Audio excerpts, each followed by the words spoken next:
किसान नेता रविकांत तुपकर ने एक चौंकाने वाला खुलासा किया। उन्होंने कहा है कि पिछले कुछ दिनों से उनका फोन टैप किया जा रहा है और पुलिस द्वारा उन पर गुप्त निगरानी रखी जा रही है। हालांकि यह साफ नहीं हुआ है कि यह निगरानी किसके आदेश पर और किस उद्देश्य से की जा रही है, लेकिन तुपकर का कहना है कि चाहे उन पर जितनी भी निगरानी की जाए, वे किसानों की आवाज उठाते रहेंगे और उनके हक के लिए हमेशा बोलते रहेंगे। उनका यह बयान अब चर्चा का विषय बना हुआ है।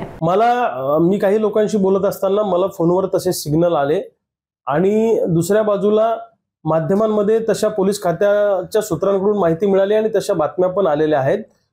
माझा फोन टेपिंगवर आहे, मी कुणाशी बोलतो, मी कुठे जातो, माझी रेकी केल्या जाते, नजरकैदेत ठेवण्याचा छुपा प्रयत्न पोलिसांकडून केला जातो।